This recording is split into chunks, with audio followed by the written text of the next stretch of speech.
Okay. Good evening, Amma. Am I audible? Yes, sir.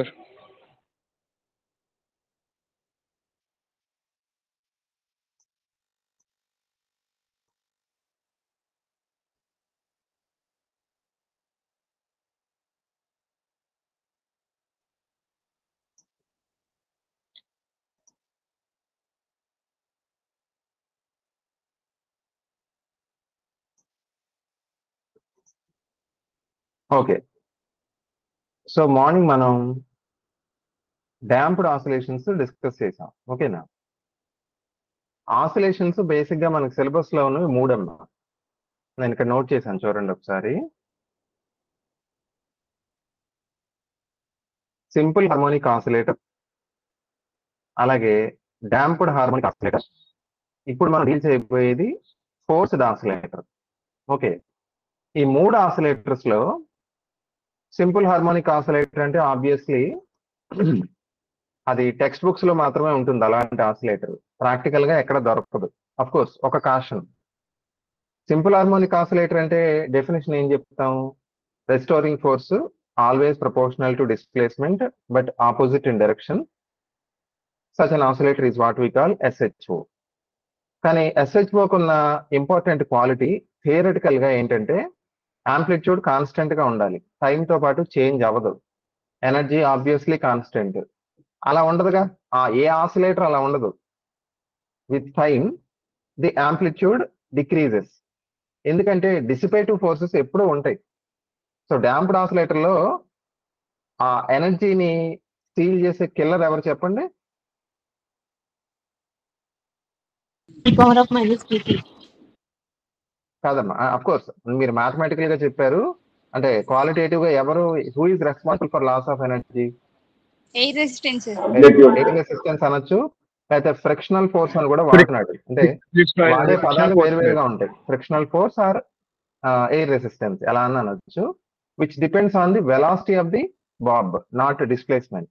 Obviously opposite ఉంటుంది direction. So so damped oscillator అంటే అది. అంటే simple harmonic oscillator ని నేను ఒక ప్రశ్న అడుగుతాను, చెప్పండి. మనం ఒక సింపుల్ హార్మోనిక్ ఆసిలేటర్ ని, అంటే ఏ ఆసిలేటర్ కి అయితే ఓన్లీ రెస్టోరింగ్ ఫోర్స్ ఉండి ఆంప్లిట్యూడ్ కానీ ఎనర్జీ కానీ కాన్స్టెంట్ గా ఉండే ఒక ఆసిలేటర్ ని మనం ప్రాక్టికల్ చేయగలమా?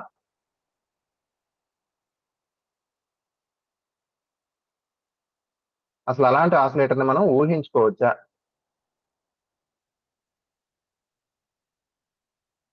అంటే పవర్ డిసిపేషన్ ఎంత దాంది? జీరో కదా.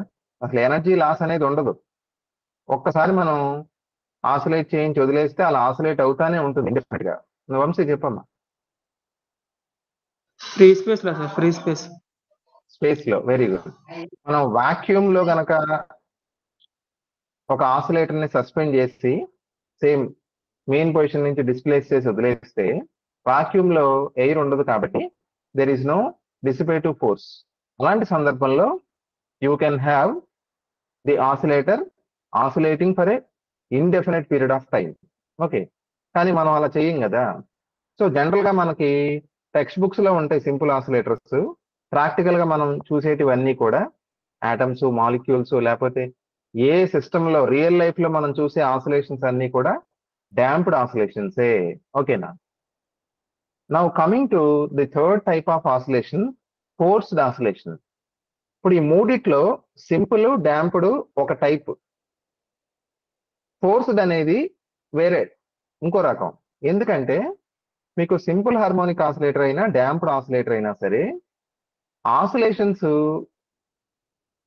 ఆబ్జెక్ట్ తనంతట తాను చేస్తుంది. అంటే తనకు నచ్చిన ఫ్రీక్వెన్సీతో అది ఆసిలేట్ అవుతుంది. ఓకేనా? అఫ్కోర్స్ రెస్టోరింగ్ ఫోర్స్ వల్ల మనకి ఆసిలేషన్స్ కంటిన్యూ అవుతున్నాయి. అంతే తప్ప object has its natural frequency. ఆ వర్డ్ ని అండర్లైన్ చేసుకోండి. సింపుల్ అండ్ డాంప్డ్ కేసెస్ లో ఆబ్జెక్ట్ ఆసిలేట్స్ విత్ న్యాచురల్ ఫ్రీక్వెన్సీ, తనకు నచ్చిన ఫ్రీక్వెన్సీతో ఆసిలేట్ అవుతుంది. ప్రతి ఆబ్జెక్ట్ కి మనకి ఇష్టాలు ఉన్నట్టే ప్రతి ఆబ్జెక్ట్ కి ఇష్టాలు ఉంటాయి. ఇప్పుడు ఒక ఎలక్ట్రానిక్ లో ఒక సర్క్యూట్ తీసుకున్నారనుకోండి, ఇప్పుడు మాక్సిమం పవర్ ట్రాన్స్ఫర్ థియరం అని ఒకటి నేర్చుకుని ఉంటారు మీరు. సర్క్యూట్ కూడా ఇష్టాలు ఉంటాయి. Load resistance internal resistance equal అయినప్పుడే ఎక్కువ పవర్ ట్రాన్స్ఫర్ అవుతుంది లోడ్కి. అంటే సర్క్యూట్కి ఒక ఇష్టాలు ఉంటాయి కదా, అలాగే ఆసిలేటర్ కూడా తనకి నచ్చిన ఫ్రీక్వెన్సీ అంటూ ఒకటి ఉంటుంది. ఓకేనా? కానీ ఫోర్స్డ్ ఆసిలేటర్ ఆ పదం ఒకసారి మీరు నోట్తో అంటేనే తెలిసిపోతుంది. ఫోర్స్డ్ అంటే ఇక్కడ ఆసిలేటర్ తనకు నచ్చినట్టు కాదు, ఎక్స్టర్నల్ ఫోర్స్ ఇన్ఫ్లుయెన్స్ తో ఆసిలేషన్స్ జరుగుతాయి. Okay, oscillations are driven by external force. That is why such an oscillator is called forced oscillator. అందుకే నేను ఏమన్నాను, సింపుల్ డాంప్డ్ రెండు కూడా న్యాచురల్, వేరే ఫోర్స్డ్ వచ్చేటప్పటికి ఎక్స్టర్నల్ ఫోర్స్ వల్ల ఆసిలేట్ అవుతుంది ఆబ్జెక్ట్. ఓకేనా? సో అందుకే ఫోర్స్డ్ ఆసిలేషన్ కొంచెం జాగ్రత్తగా డిస్కస్ చేయాలి మనం. ఇక్కడ మీరు పాయింట్ రాసాను చూడండి, ఇప్పుడు నేను చెప్పిందే ఉంటుంది. ఎస్హెచ్ఓ డిహెచ్ఓ రెండిట్లో న్యాచురల్ ఫ్రీక్వెన్సీ నాకు తెలుసు కదమ్మా. ఒమిగా అంటే ఒమిగా ఫ్రీక్వెన్సీ కాదు, నాకు తెలుసు. ఒమిగా అంటే ఏంటి? Angular frequency. ఇప్పుడు ఒమిగా అనేది యాంగులర్ ఫ్రీక్వెన్సీ అయితే ఫ్రీక్వెన్సీ ఎంత చెప్పండి?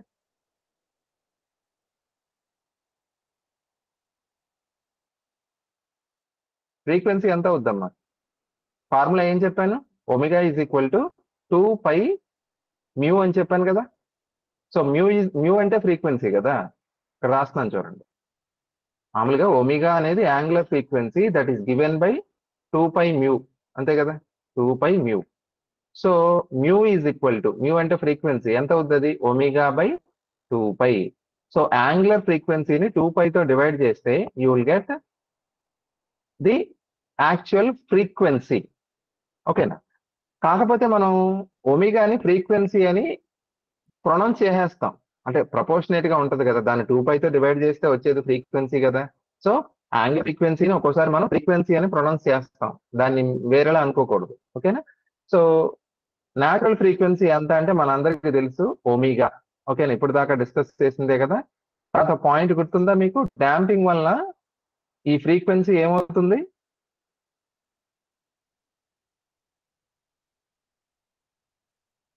డాంపింగ్ వల్ల ఫ్రీక్వెన్సీ తగ్గుతుంది. చాలా ఇంపార్టెంట్. ఎంత అవుతుంది కరెక్ట్ గా చెప్పండి? రూట్ ఆఫ్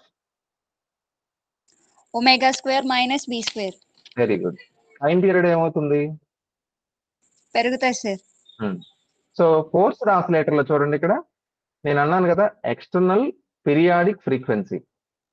మొత్తం ఈ ఆసిలేటర్ ఏమవుతుందంటే ఎలా ఉంటుందంటే, ఇప్పుడు మనం ఎక్స్టర్నల్ ఫోర్స్ అప్లై చేస్తాం కదా, అప్లై చేసిన ఎక్స్టర్నల్ ఫోర్సే ఆసిలేషన్స్ ని డిక్టేట్ చేస్తుంది. మీకు ఒక ఎగ్జాంపుల్ చెప్పనా అర్థం కావడానికి? ఇప్పుడు ఆసిలేషన్స్ ని ఒక మూవీలో యాక్టింగ్ అనుకోండి. ఇప్పుడు సీనియర్ యాక్టర్స్ ఉంటారు, ఫర్ ఎగ్జాంపుల్ మన సూపర్ స్టార్స్ మహేష్ బాబు గారు, లేకపోతే ఎవరినైనా తీసుకోండి. జనరల్ గా వాళ్ళు, ఇప్పుడు డైరెక్టర్ అనే ఎక్స్టర్నల్ ఫోర్స్, అంతే కదా. ఈ ఎక్స్టర్నల్ ఫోర్స్ ఎలా చెప్తే యాక్టర్ అలా ఎనాక్ట్ చేయాలి, యాక్చువల్ గా జరిగేది అది. కానీ చాలా సీనియర్ యాక్టర్స్ తో డైరెక్టర్స్ వర్క్ చేసేటప్పుడు వాళ్ళు చాలా ఎక్స్పీరియన్స్డ్ కాబట్టి జనరల్ గా డైరెక్టర్ పెద్దగా ఇన్వాల్వ్ అవ్వరు. న్యాచురల్ గా యాక్టర్స్ కే వదిలేసి వాళ్ళు న్యాచురల్ గా ఎలా చేస్తే ఆ టేక్ ని యాక్సెప్ట్ చేస్తారు. ఎందుకని? జనరల్ గా అలాంటి వాళ్ళు న్యాచురల్ గా చేసినప్పుడు బెస్ట్ వస్తుంది. ఓకేనా? సో అది simple oscillator, damped oscillator case. So natural ఫ్రీక్వెన్సీతో ఆసిలేట్ అవుద్ది. ఓకే. సో ఫోర్స్డ్ ఆసిలేటర్ అంటే ఏంటంటే, ఈసారి డైరెక్టర్ ఎలా చెప్తే అలాగా, డైరెక్టర్ ఫేస్ ని 20 degrees లో పెట్టమంటే 20 degrees లో పెట్టాలి, లేదా ముందుకెళ్ళి వంచమంటే వంచాలి. సో డైరెక్టర్ డిక్టేట్ చేస్తాడు యాక్టర్ ఎలా యాక్ట్ చేయాలో. ఇప్పుడు ఈ ఫోర్స్డ్ ఆసిలేటర్ సినిమా అంతే, ఎక్స్టర్నల్ ఫోర్స్ ఎలా చెప్తే ఆసిలేషన్స్ అలా వస్తాయి అంతే. ఓకేనా? So the external force, external periodic force. Periodic అని ఎందుకన్నా తెలుసా? ఇప్పుడు ఇది ఆసిలేషన్స్ కదా, ఆసిలేషన్స్ అంటేనే ఒక periodic motion. So periodic motion తీసుకురావాలి అంటే అప్లై చేసే ఎక్స్టర్నల్ ఫోర్స్ కూడా ఒక పీరియాడిక్ ఫోర్స్ అయి ఉండాలి. ఓకేనా? సో అది బేసిక్ డిఫరెన్స్ అమ్మా, సింపుల్ డాంప్డ్ కిను ఫోర్స్డ్ ఆసిలేషన్ కి తేడా అదే. ఓకేనా? సో ఇక్కడ మరి ఫోర్స్డ్ ఆసిలేషన్ లో కూడా ఆసిలేషన్స్ చేస్తాయి కదా, మరి అప్పుడు ఆసిలేటర్ ఫ్రీక్వెన్సీ ఎంత ఉంటుందంటే ఒమిగా కాదు, పి. పి అంటే తెలుసా? ఈ ఎక్స్టర్నల్ ఫోర్స్ యొక్క ఫ్రీక్వెన్సీ. ఓకేనా? సో న్యాచురల్ ఫ్రీక్వెన్సీ అంటే ఒమిగా, ఎక్స్టర్నల్ పీరియాడిక్ ఫోర్స్ యొక్క ఫ్రీక్వెన్సీ అంతా పి. ఇప్పుడు మీరు నాకు చెప్పండి, ఫోర్స్డ్ ఆసిలేటర్ లో ఆబ్జెక్ట్ ఏ ఫ్రీక్వెన్సీతో ఆసిలేట్ అవుద్ది, ఒమిగాతోనా పీతోనా?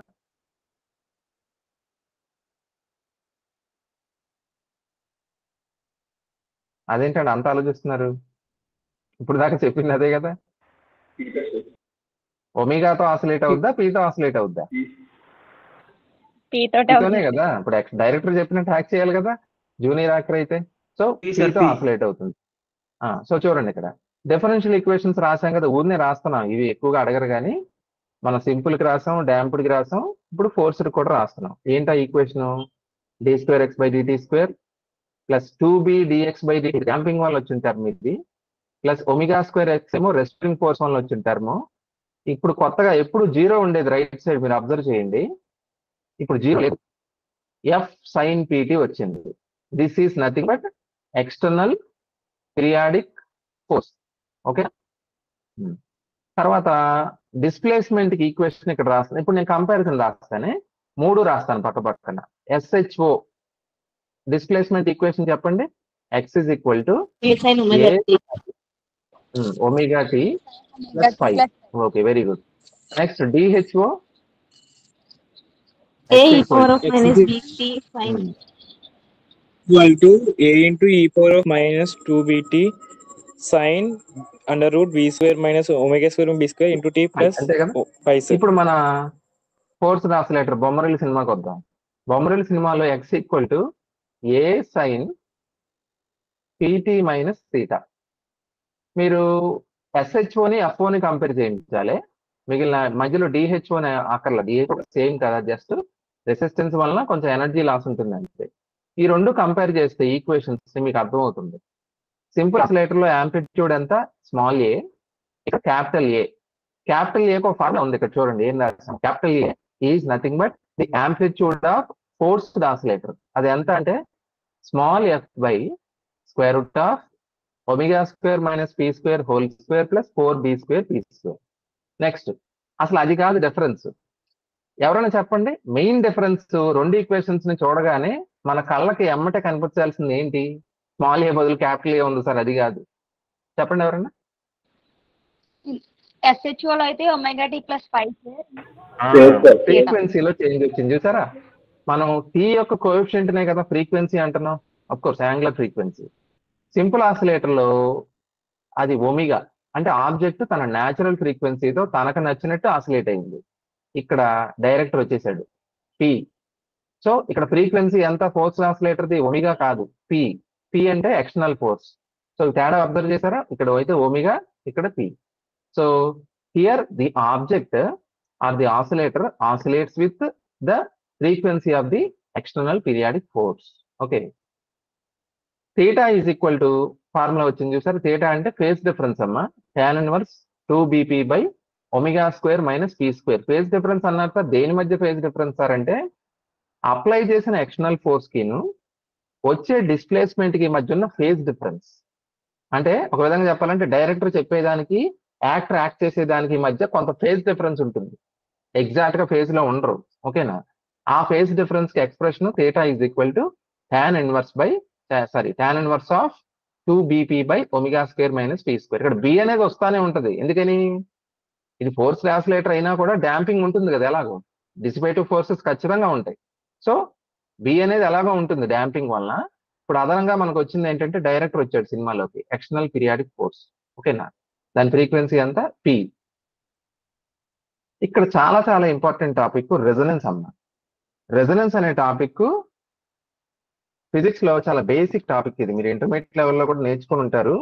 రెజొనెన్స్ అంటే అర్థం ఏంటంటే, ఇప్పుడు మామూలుగా ఇంగ్లీష్ పదం అర్థం చేసుకోండి. రెజొనెన్స్, నీ ఐడియాస్ నా ఐడియాస్ తో రెజొనేట్ అవుతున్నాయి అని అంటారు జనరల్ గా. అంటే అర్థం ఏంటి? నీ ఐడియాస్ ఎలా ఉన్నాయో నా ఐడియాస్ కూడా అలాగే ఉన్నాయి. సో రెజొనేట్ అవుతున్నాం ఇద్దరం. సో కంపాటబిలిటీ బాగుందని కదా అర్థం. సో రెజొనెన్స్ అంటే అర్థం మ్యాచ్ అవ్వడం, ఈక్వల్ అవ్వడం. ఇక్కడ ఏంటి మ్యాచ్ అవ్వడం అంటే, ఇక్కడ ప్రాబ్లం వచ్చింది ఆసిలేటర్ కు. ఫస్ట్ టైం ఒక కష్టం వచ్చింది. ఏంటి? సింపుల్ డాంప్డ్ లో దానికి ఆ కష్టం లేదు పాపం. మహా అయితే దాని ఎనర్జీని మన ఫ్రిక్షనల్ ఫోర్స్ హరించేసింది తప్ప, ఆసిలేటర్ తనకు నచ్చినట్టు తన నచ్చిన ఫ్రీక్వెన్సీతో ఒమేగాతో ఆసిలేట్ అయింది. కానీ ఫోర్స్ ఆసిలేషన్ లో అది కుదరట్లా. It has to oscillate with a frequency P. ఓకేనా. సో ఇక్కడ ప్రాబ్లం ఏమొస్తుందంటే, ఎవరికైనా అంతే, ఎన్ని డబ్బులు ఇచ్చినా ఏమి ఇచ్చినా మనకు నచ్చిన పని మనం చేసినప్పుడు మనం చాలా యాక్టివ్గా బాగా హెల్తీగా ఆసిలేట్ అవుతాం. అంటే ఆసిలేట్ అవడం అంటే హ్యాపీగా ఉంటాం మనం. అదే వేరే వాళ్ళు చెప్పినట్టు ఆ పని డిక్టేట్ చేసినప్పుడు చేయడం అంటే కష్టం. ఓకేనా? అందుకే చూడండి, ఇంట్రెస్ట్ ఉండి ఒక సబ్జెక్ట్ చదివితే చాలా బాగుంటుంది, ఫోర్స్డ్ గా చదివితే కష్టం. ఓకేనా? సో ఇక్కడ ప్రాబ్లం ఏంటంటే ఫోర్స్డ్ ఆసిలేషన్స్ లో ఆసిలేషన్స్ కరెక్ట్ గా జరగవు. ఓకేనా? ఆసిలేషన్స్ అసలు ఉండవే కదా నేను చెప్పేది. ఆసిలేషన్స్ యొక్క యాంప్లిట్యూడ్ తక్కువ ఉంటుంది. ఆసిలేషన్స్ ఎలా ఉంటాయి అంటే వీక్ గా వస్తాయి, నీరసంగా. ఓకేనా? ఎందుకని? సింపుల్ బేసిక్ పాయింట్, ఆబ్జెక్ట్ కి నచ్చిన ఫ్రీక్వెన్సీ ఒకటి, అది ఆసిలేట్ అవుతున్న ఫ్రీక్వెన్సీ ఇంకోటి. When these two omega and P when they don't match, the amplitude of oscillation is very small. అలా ఉంటే కుదరదా? అంటే ఇప్పుడు రెజొనెన్స్ అంటే ఏంటంటే కొన్ని సందర్భాల్లో P is equal to omega అవుతుంది. అంటే ఏంటి? ఎక్స్టర్నల్ ఫోర్స్ యొక్క ఫ్రీక్వెన్సీ బాడీ యొక్క న్యాచురల్ ఫ్రీక్వెన్సీకి ఈక్వల్ అయింది అనుకోండి, ఇంకా దానికి ఏం పండగే కదా. ఓకేనా? అప్పుడు ఏమవుతుంది? అది బాగా ఆసిలేట్ అవుద్ది అంటే యాంప్లిట్యూడ్ ఆఫ్ ఆసిలేషన్స్ ఎక్కువ ఉంటుంది, amplitude becomes maximum. Okay, that's what we call resonance. ఓకేనా? మీకు అర్థమయ్యే బాగా ఎగ్జాంపుల్ చెప్తాను మీకు. అంటే కొన్ని సినిమాలు చూసేలాగా, మీరు ఫర్ ఎగ్జాంపుల్ ఎవరినో లవ్ చేశారనుకోండి. ఓకేనా? అంటే మీకంటూ ఒక న్యాచురల్ ఇంట్రెస్ట్ ఉంది, అంటే ఒమేగా.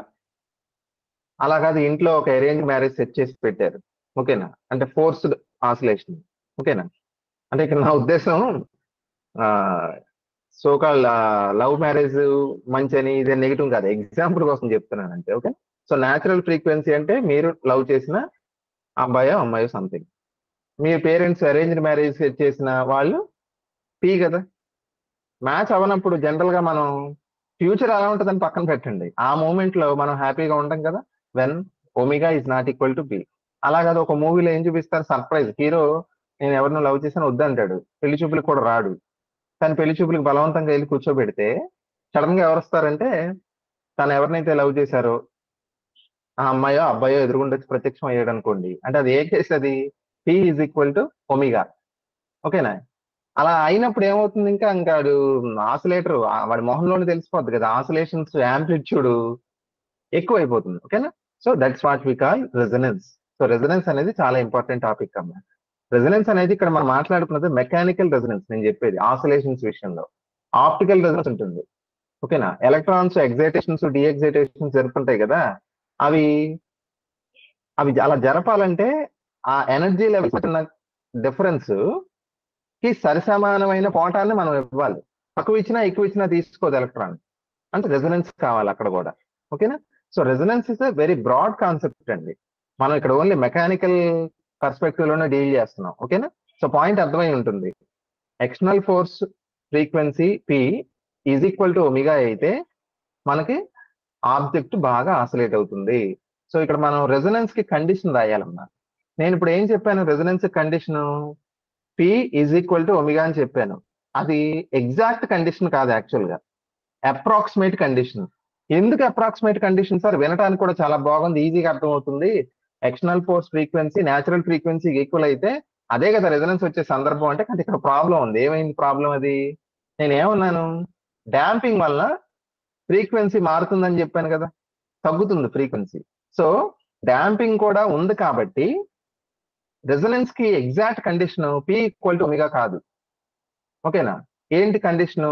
పైన రాసాను చూడండి, ఎగ్జాక్ట్ కండిషన్ అంటే P is equal to square root of omega square minus 2b².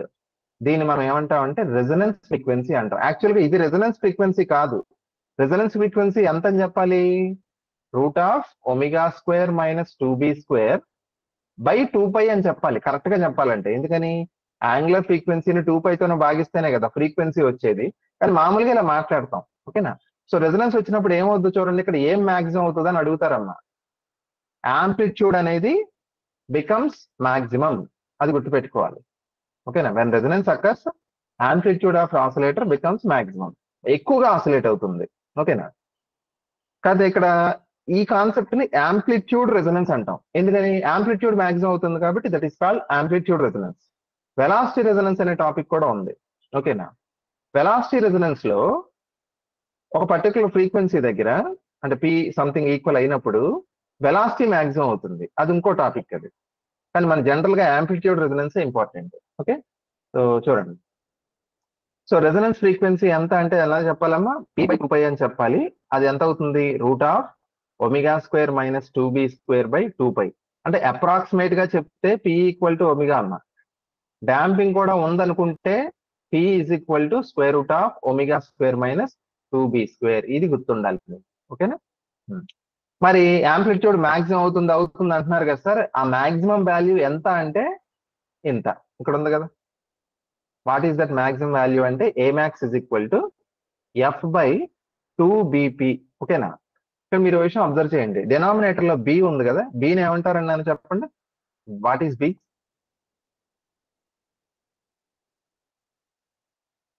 మర్చిపోయారు అప్పుడే. బి అంటే ఏంటండి? Damping constant. Damping constant is measure of degree of damping కదా. సో బి వాల్యూ తక్కువ ఉంది, డాంపింగ్ తక్కువ ఉంది. అంటే మన లో డాంపింగ్ కేసు తీసుకోండి. డాంపింగ్ తక్కువ ఉన్నప్పుడు ఏ వాల్యూ ఎలా ఉంటుంది? అప్పుడు ఎక్కువ ఉంటుందిగా. ఇది కామన్ సెన్స్ కదా. డాంపింగ్ తక్కువ ఉన్నప్పుడు యాంప్లిట్యూడ్ ఆఫ్ ఆసిలేషన్ ఎక్కువ ఉంటుంది కదా, కామన్ సెన్స్ అది. So smaller is damping, sharper is resonance. ఇక్కడ రెజొనెన్స్ కి ఒక డయాగ్రమ్ వేసాను చూడండి అమ్మా మీరు. ఇది ఒక గ్రాఫ్. ఇది దేనికి గీసిన గ్రాఫ్? ఎక్స్ యాక్సిస్ మీద ఏమో ఎక్స్టర్నల్ ఫోర్స్ యొక్క ఫ్రీక్వెన్సీ పి, వై యాక్సిస్ మీద ఆసిలేటర్ యొక్క యాంప్లిట్యూడ్. మీరు అబ్జర్వ్ చేయండి, పి వాల్యూ ఓకేనా ఇలా పెరుగుతున్నప్పుడు యాంప్లిట్యూడ్ కూడా ఏమైంది? పెరిగింది. ఒక పర్టికులర్ పాయింట్ దగ్గర ఏమైంది? ఒక పర్టికులర్ పి వాల్యూ దగ్గర యాంప్లిట్యూడ్ మాక్సిమం అయింది. ఏ పర్టికులర్ వాల్యూ? ఆ పర్టికులర్ వాల్యూ నథింగ్ బట్ ఏంటది? సింపుల్, p = ఒమేగానే కదా, ఇక్కడ ఒమేగా కదా. సో p = ఒమేగా దగ్గర యాంప్లిట్యూడ్ పర్వతం ఎక్కేసింది, మౌంటైన్. ఓకేనా? నెక్స్ట్ మళ్ళీ ఫ్రీక్వెన్సీ పెరిగింది, మారింది కదా, మళ్ళీ ఈక్వల్ అవట్లా. అప్పుడు మళ్ళీ యాంప్లిట్యూడ్ ఏమవుద్ది? తగ్గుద్ది. ఇక్కడ షార్ప్నెస్ అంటే ఏం లేదు, ఇది ఉంది చూసారా, బ్యాండ్ విడ్త్. ఈ బ్యాండ్ విడ్త్ ఎక్కువ ఉంటే షార్ప్నెస్ తక్కువ. ఇప్పుడు ఇలా ఉంది ఒకటి, ఇంకో ఆసిలేటర్ కి గీయచ్చు. మనం ఎలా గీయచ్చు? ఇలా గీయచ్చు. దీనికి చూడండి, షార్ప్నెస్ ఎక్కువ ఉంది, పదును ఎక్కువ ఉంది, అంతే కదా. సో షార్ప్నెస్ ఎప్పుడు ఎక్కువ ఉంటుంది? బి వాల్యూ తక్కువ ఉంటే, డాంపింగ్ కాన్స్టెంట్ తక్కువ ఉన్నప్పుడు Amax వాల్యూ పర్వతం ఎత్తు పెరుగుతుంది. పెరిగినప్పుడు షార్ప్నెస్ పెరిగినట్టు కదా. షార్ప్నెస్ పెరిగిందంటే బ్యాండ్ విడ్త్ తగ్గినట్లు లెక్క. ఓకేనా? సో బ్యాండ్ అంటే నెక్స్ట్ వస్తుందండి, చెప్తాను డీటెయిల్ గా. సో ఇదమ్మా. సో వెలాసిటీ రెజొనెన్స్ కి కండిషన్ కూడా రాశాను కింద. వెలాసిటీ రెజొనెన్స్ కండిషన్ ఏంటి? p = ω. అసలు రెజొనెన్స్ అన్నిటికీ కండిషన్ అదే. ఇప్పుడు నేను ఒక ప్రశ్న అడుగుతాను, చెప్పండి మిమ్మల్ని, ఆలోచించండి. రెజొనెన్స్ ఫ్రీక్వెన్సీ దగ్గర అంటే రెజొనెన్స్ వచ్చినప్పుడు what is the phase difference?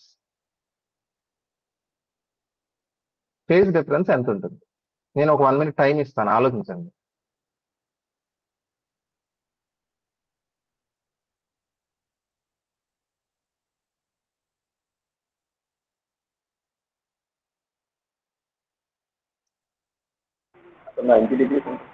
ఏమో వెంకటేష్ ఎంత? 90. ఎలా చెప్పమ్మా? జస్టిఫై చేయి.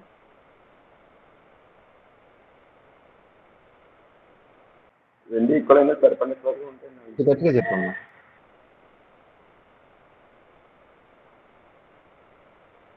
$90 ఎందుకు అవుతుంది నేను అడిగేది అది. $90 ఆన్సర్ కరెక్టే. అంటే tan ఇన్వర్స్ ఆఫ్ మనకి ఇక్కడ formula θ = tan inverse of formula ఉంది కదా. సో దాంట్లో మనం ఈక్వల్ చేసినప్పుడు మనకి ఇన్ఫినిటీ వాల్యూ వస్తుంది. tan ఇన్వర్స్ ఆఫ్ ఇన్ఫినిటీ వస్తుంది. కరెక్ట్. సో చూడండి, నేను మాట్లాడుతుండగా నేను చేశాను.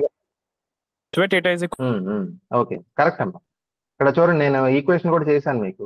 p = ω అయినప్పుడు ఆబ్వియస్లీ tan ఇన్వర్స్ ఇన్ఫినిటీ వస్తుంది. tan ఇన్ఫినిటీ అయ్యేది ఎప్పుడు? sin 90/cos 90 కదా.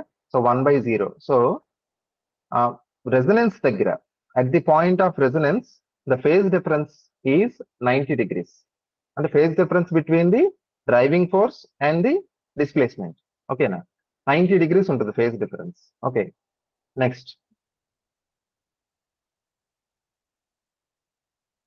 తర్వాత ఫోర్స్డ్ ఆసిలేటర్ యొక్క ప్రాపర్టీస్ లో క్వాలిటీ ఫ్యాక్టర్ ఒకటి. మనం ఆల్రెడీ క్వాలిటీ ఫ్యాక్టర్ చూసాం కదా. డాంప్డ్ ఆసిలేటర్ లో Q is equal to omega tau అని, ఒమేగా బై 2b అని. It's a measure of the quality of oscillations, అంటే ఎంతకాలం ఆసిలేషన్స్ చేస్తుంది అన్న దాన్ని బట్టి క్వాలిటీ ఫ్యాక్టర్ ఉంటుంది. ఓకేనా.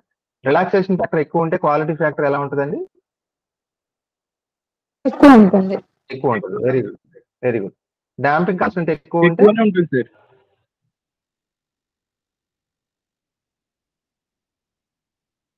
తక్కువ ఉంటుంది. Simple. So quality factor expression ఏంటంటే ఇక్కడ Q ఈజ్ ఈక్వల్ టు, ఇది ఫోర్స్ ఆసిలేటర్ లో టాపిక్, ఇది డాంపింగ్ కాదమ్మా. Q is equal to F0 by F2 minus F1. నేను ఒక చిన్న డయాగ్రమ్ వేసి చెప్తాను, ఇది నేను ఇక్కడ వేయలేదు, చూడండి. మీకు ఇది ఎక్స్టర్నల్ ఫోర్స్ అనుకోండి, ఫ్రీక్వెన్సీ. ఓకేనా. మనం ఏం చేస్తామంటే ఇక్కడ యాంప్లిట్యూడ్ కడతాం కదా, కట్టినప్పుడు ఓకేనా, ఎక్కడైతే రెజొనెన్స్ వచ్చిందో ఏ ఫ్రీక్వెన్సీ దగ్గర, దాన్ని మనం ఏమంటాం? F0 అంటాం. F0 is called resonance frequency. ఓకేనా. మరి F1 ఏంటి సార్, F2 ఏంటంటే F1 F2లు హాఫ్ పవర్ ఫ్రీక్వెన్సీస్ అంటాం. హాఫ్ పవర్ ఫ్రీక్వెన్సీస్ అంటే ఏంటి సార్ అంటే, మనం ఒక ఎలక్ట్రికల్ ఆసిలేటర్ తీసుకున్నాం అనుకో, అంటే ఆసిలేటర్ మెకానికలే కాదు, ఎలక్ట్రికల్ ఉంటాయి. ట్యాంక్ సర్క్యూట్ తీసుకున్నాం, ఇండక్టర్ కెపాసిటర్ ఉంది, ఇట్ ప్రొడ్యూసెస్ ఆసిలేషన్స్ కదా, ఎలక్ట్రోమాగ్నెటిక్. అలాంటప్పుడు మనం ఇప్పుడు ఎల్సిఆర్ ప్రాక్టికల్ చేసి ఉంటారు మీరు, ఎల్సిఆర్ సిరీస్, ఎల్సిఆర్ ప్యారలల్ చేసి ఉంటారు కదా. ఎల్సిఆర్ సిరీస్ సర్క్యూట్ లో మనం ఏం చేస్తాం? అప్లైడ్ ఫ్రీక్వెన్సీకిను ఏం కడతాం మనం? వోల్టేజ్ కి మధ్య, సారీ కరెంట్ కి మధ్య గ్రాఫ్ గీస్తాం. గీసినప్పుడు ఇలాంటి గ్రాఫే వస్తుంది కదా. సో ఇది కరెంట్ అనుకోండి. సో F1 F2లో ఏంటంటే హాఫ్ పవర్, అంటే పవర్ లో సగం, అంటే ఇక్కడ ఉన్నది పవర్ కదా, ఇది మాక్సిమం వాల్యూ. ఇందులో హాఫ్ పవర్ ఉన్న పాయింట్స్ ఎక్కడ ఉంటాయో వాటిని హాఫ్ పవర్ ఫ్రీక్వెన్సీస్ అంటారు. అంటే ఇలా ఉన్నది, ఇది F1, ఇది F2. ఓకేనా. పవర్ లో బై 2 అంటే కరెంట్కి వచ్చేటప్పటికి ఏం చేస్తాం? I0 బై √2 కడతాం. మీరు మర్చిపోయి ఉంటారేమో ఒకవేళ. ఓకేనా. సో మనం ఏం చేస్తాం ప్రాక్టికల్ చేసినప్పుడు, I0 అంటే మాక్సిమం వాల్యూ కదమ్మా సర్క్యూట్ లో. రెజొనెన్స్ వచ్చినప్పుడు సర్క్యూట్ లో కరెంట్ ఏమవుద్ది? మాక్సిమం అవుతుంది ఫర్ ఎల్సిఆర్ సిరీస్. ఓకేనా. అప్పుడు మాక్సిమం కరెంట్ ఎంతో కట్టి దాన్ని బై √2 చేసి వాల్యూ ఎంత వస్తుందో కట్టి అక్కడ ఉన్న ఫ్రీక్వెన్సీని F1 F2 అని మనం కడతాం. ఓకేనా. సో ఈ F1 ని F2 ఏమంటారంటే హాఫ్ పవర్ ఫ్రీక్వెన్సీస్ అంటారమ్మా. ఓకేనా. పవర్ లో అయితే బై 2, కరెంట్ కానీ వోల్టేజ్ అయితే ఏం చేయాలి? బై √2 వేసుకోవాలి. ఎందుకని? పవర్ అంటే ఏంటి? వోల్టేజ్ ఇంటూ కరెంట్ కదా. సో బై √2 వస్తుంది. సో దీన్ని క్వాలిటీ ఫ్యాక్టర్ అంటారమ్మా. నెక్స్ట్ బ్యాండ్ విడ్త్ వచ్చేటప్పటికి ω2 minus ω1 which is given by 2b, or మీకు 2b అంటే తెలుసు కదా, 1/τ. ఓకే. ఇప్పుడు నేను అడిగేది చెప్పండి, for an oscillator which has zero damping, what is the band width?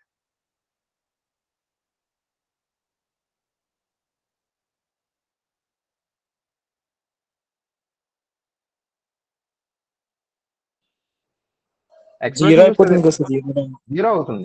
అంటే మీరు ఒకటి అర్థం చేసుకోండి, జీరోనే కరెక్ట్. ఇక్కడ మీరు అర్థం చేసుకోండి ఏంటంటే, ఫోర్స్డ్ ఆసిలేటర్ యొక్క డైనామిక్స్ లో, దాని బిహేవియర్ లో డాంపింగ్ యొక్క ఎఫెక్ట్ చాలా ఉందండి. ఓకేనా. ఫ్రీక్వెన్సీ ఎగ్జాక్ట్ గా కండిషన్ ఏంటి? Resonance condition P equal to omega అనడానికి వీల్లేదు. డాంపింగ్ లేకపోతే అది, డాంపింగ్ ఉంటే రెజొనెన్స్ కండిషన్ ఏంటి? P is equal to √ω² minus 2b². So damping effect ఉంది. సో అలాగే ఇక్కడ మనం చూసాం కదా, గ్రాఫ్ గీసినప్పుడు, రెజొనెన్స్ ప్లాట్ గీసినప్పుడు, రెజొనెన్స్ ఆ కర్వ్ యొక్క sharpness of resonance, it is purely govern by the degree of damping. మీకు డాంపింగ్ ఖచ్చితంగా ఉంటుంది, డాంపింగ్ లేకుండా ఏది ఉండదండి. ఓకేనా. ఎలక్ట్రికల్ కేసులో కూడా ఉండదు. డాంపింగ్ ఉంటుంది కాబట్టి ఆ బ్యాండ్ విడ్త్ అనేది డాంపింగ్ వల్ల వస్తుంది. ఓకేనా. సో డాంపింగ్ ఎక్కువగా ఉంటే బ్యాండ్ విడ్త్ ఎక్కువ ఉంటుంది, డాంపింగ్ తక్కువ ఉంటే బ్యాండ్ విడ్త్ తక్కువ ఉండి రెజొనెన్స్ షార్ప్ గా వస్తుంది. ఓకేనా. సో అది ఇంపార్టెంట్ కాన్సెప్ట్. ఇప్పుడు నేను ఎలక్ట్రికల్ ఎగ్జాంపుల్ చెప్పాను కదమ్మా, గుర్తుంది కదా. రెజొనెన్స్ ఫ్రీక్వెన్సీ అంటే మెకానికలే కాదు, ఆసిలేటరే కాదు, ఎల్సిఆర్ సర్క్యూట్ లో ఉన్నది కూడా ఒక ఫోర్స్డ్ ఆసిలేటరే. ఓకేనా. ఎల్సిఆర్ సర్క్యూట్ దేనికి ఎగ్జాంపుల్? ఒక ఫోర్స్డ్ ఆసిలేటర్ కి ఎగ్జాంపుల్. ఓకేనా. సో ఫోర్స్డ్ ఆసిలేటర్ లో రెజొనెన్స్ ఫ్రీక్వెన్సీ ఫార్ములా ఏంటమ్మా? F0 is equal to 1/2π√LC. L అంటే ఇండక్టెన్స్. ఇండక్టెన్స్ కి యూనిట్స్ ఏంటి చెప్పండి?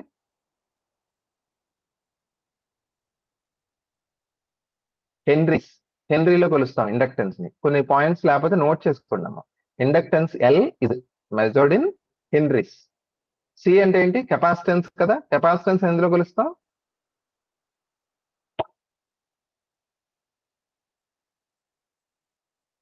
ఏమ్మా కెపాసిటెన్స్ ఎందులో కొలుస్తాం?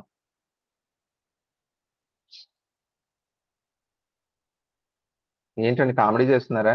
కెపాసిటెన్స్ ఎందులో కొలుస్తారంటే ఒకరు మాట్లాడరేంటి? ఫాదర్ ఆఫ్ ఎలక్ట్రోస్టాటిక్స్ ఎవరు? మైకేల్ ఫారడే కదా. Capacitance is measured in farads. ఓకేనా? So L in inductance henries, C అంటే కెపాసిటెన్స్. అది తెలిస్తే అలాంటి ఎలక్ట్రికల్ ఆసిలేటర్ యొక్క ఫ్రీక్వెన్సీ ఎంత అంటే 1/2π√LC అన్న. ఓకేనా? మీరు ఇక్కడ డాంపింగ్ లేదేంటి సార్ అనొచ్చు. యాక్చువల్గా ఎగ్జాక్ట్ ఈక్వేషన్ ఇది కాదమ్మా. మీకు సర్క్యూట్ లో రెసిస్టెన్స్ ఉంటది కదా, అది డాంపింగ్ లాంటిది. ఏ సర్క్యూట్ కైనా కొంత రెసిస్టెన్స్ ఉంటుంది కదా, ఖచ్చితంగా ఉంటుంది. రెసిస్టెన్స్ లేని సర్క్యూట్ ఉండదు. రెసిస్టెన్స్ లేని సర్క్యూట్ అంటే ఏంటంటే ఫ్రిక్షన్ లేని రోడ్ లాంటిది. ఫ్రిక్షన్ లేని రోడ్ అంటే వినటానికి బాగుంది, కానీ ఫ్రిక్షన్ లేని రోడ్డు మీద కార్ వెళ్తే యాక్సిడెంట్స్ అవుతాయి అంతే కదా. బండి స్కిడ్ అయిపోవడమా లేకపోతే ఓవర్ స్పీడ్ వెళ్ళిపోవడం జరిగిపోద్ది. సో ఒక రోడ్డుకి ఫ్రిక్షన్ అనేది ఎంత ఇంపార్టెంట్, సర్క్యూట్ కి రెసిస్టెన్స్ అంత ఇంపార్టెంట్. సో రెసిస్టెన్స్ ఉంటుంది కదా సర్క్యూట్ లో, ఆ రెసిస్టెన్స్ ఎక్కువ ఉంటే ఆబ్వియస్లీ రెజొనెన్స్ ఫ్రీక్వెన్సీ మారిపోద్ది, డాంపింగ్ జరుగుతుంది, బ్యాండ్ విడ్త్ పెరిగిపోద్ది. ఇక్కడ ఒక టేబుల్ వేసాను చూడండి. ఇది చాలా సందర్భాల్లో డిఫరెంట్ కాంపిటేటివ్ ఎగ్జామ్స్ లో ఈ కంపారిజన్ అడిగాడమ్మా. ఏంటి కంపారిజన్ అంటే ఒక మెకానికల్ ఆసిలేటర్ కిను ఎలక్ట్రికల్ ఆసిలేటర్ కి మధ్య కంపారిజన్. మెకానికల్ ఆసిలేటర్ అంటే మనం ల్యాబ్ లో చేసే డాంప్డ్ ఆసిలేటర్ అనుకోండి, లేకపోతే ఫోర్స్డ్ ఆసిలేటర్ అనుకోండి. ఓకేనా? ఎలక్ట్రికల్ ఆసిలేటర్ అంటే ఇప్పుడే అనుకున్నాగా, ఎల్సిఆర్ సిరీస్, ఎల్సిఆర్ ప్యారలల్ తీసుకోండి. వాటికి ఉన్న కంపారిజన్ చూడాలి. మెకానికల్ ఆసిలేటర్ లో మాస్ అంటే ఎలక్ట్రికల్ ఆసిలేటర్ లో ఇండక్టెన్స్ కి ఈక్వలెంట్ అన్నమాట. ఓకేనా? M is equivalent to L. What is the what is the electrical equivalent of mass in electrical అని అడుగుతాడు. ఓకేనా? మీరు ఏం చెప్పాలి? మాస్ అయితే ఇందులో ఇండక్టెన్స్. ఓకేనా? అంటే మనం మీకు గుర్తుందో లేదో ట్రాన్స్లేషన్ రొటేషన్ ఇలాగే నేర్చుకున్నాం. ట్రాన్స్లేషన్ లో ఫోర్స్ అయితే రొటేషన్ లో టార్క్ అన్నాం. ట్రాన్స్లేషన్ లో ఏదో వెలాసిటీ అంటే రొటేషన్ లో యాంగులర్ వెలాసిటీ అన్నాం. అలాంటి కాన్సెప్ట్ ఇది. ఓకేనా? సో మెకానికల్ ఆసిలేటర్ లో ఫోర్స్ కాన్స్టెంట్ K, అదే న్యూటన్స్ పర్ మీటర్ అన్నాం కదా, దానికి ఈక్వలెంట్ ఏంటి ఇక్కడ? 1/c అమ్మా. 1/c. K is equivalent to, ఓకేనా, 1/c. అంటే ఫోర్స్ కాన్స్టెంట్ 1/c కి ఈక్వల్. C అంటే కెపాసిటెన్స్. అలాగే డిస్ప్లేస్మెంట్ ఉంటుందిగా మెకానికల్ ఆసిలేటర్ కి, కానీ ఎలక్ట్రికల్ ఆసిలేటర్ లో డిస్ప్లేస్మెంట్ ఉండదు. ఏముంటుంది? ఛార్జ్ ఉంటుంది. So displacement corresponds to charge. అలాగే ఇక్కడ వెలాసిటీ అంటే తెలుసుగా మీకు, rate of change of displacement dx/dt. ఇది గుర్తుపెట్టుకోకర్లా. కరెంట్ అంటే మీకు తెలుసు కదా, I is equal to dq/dt కదా. సో అంటే మెకానికల్ ఆసిలేటర్ లో వెలాసిటీ ఎలాంటిదో ఎలక్ట్రికల్ ఆసిలేటర్ లో కరెంట్ అలాగా, I which is given by dq/dt. ఓకేనా? అలాగే మీకు R అంటే చెప్పాను కదా, frictional force per unit velocity, R. అది ఎలక్ట్రికల్ లో నేను ఇందాక అన్నాను కదా, రెసిస్టెన్స్. ఓకేనా? సో అలాగే ఈ కంపారిజన్స్ ఇంపార్టెంట్ అమ్మా. ఇది మర్చిపోకుండా చదవండి. ఫోర్స్ కాన్స్టెంట్ K కేమో 1/c, డిస్ప్లేస్మెంట్ కేమో ఛార్జ్, వెలాసిటీకి కరెంటు, స్మాల్ r అనే రెసిస్టెన్స్ కాన్స్టెంట్ ఉంది కదా, దానికి అనలాగ్ ఏంటంటే రెసిస్టెన్స్, ఎలక్ట్రికల్ రెసిస్టెన్స్, ఓమ్స్. ఓకేనా? అలాగే ఎల్సిఆర్ సర్క్యూట్ కి క్వాలిటీ ఫ్యాక్టర్ ఊరిన ఫార్ములా ఎలాగో మనం ఇది ఎలక్ట్రిసిటీ మ్యాగ్నెటిజం పేపర్ వచ్చినప్పుడు ఇన్ డెప్త్ లో చదువుతాం, ఊరినే రాశాను. క్వాలిటీ ఫ్యాక్టర్ ఫార్ములా 2 ఫార్ములాస్ ఉంటాయి, ఎలా అన్నా కట్టచ్చు. L తో కట్టచ్చు, C తో కట్టచ్చు. ωL/R ఒకటి, 1/ωCR ఒకటి. మీ 2 కేసెస్ లో చూడండి, quality factor is inversely proportional to R. R అంటే రెసిస్టెన్స్ అని చెప్పాను కదా. సో రెసిస్టెన్స్ ఎక్కువ ఉన్నప్పుడు సర్క్యూట్ లో క్వాలిటీ ఫ్యాక్టర్ ఆబ్వియస్లీ ఏమవుతుంది? తగ్గిపోతుంది. ఓకేనా? సో ఇదమ్మా ఫోర్స్ ఆసిలేటర్ సంబంధించినంత వరకు ఇంపార్టెంట్ టాపిక్ అయితే ఇది. ఒకసారి అదండి.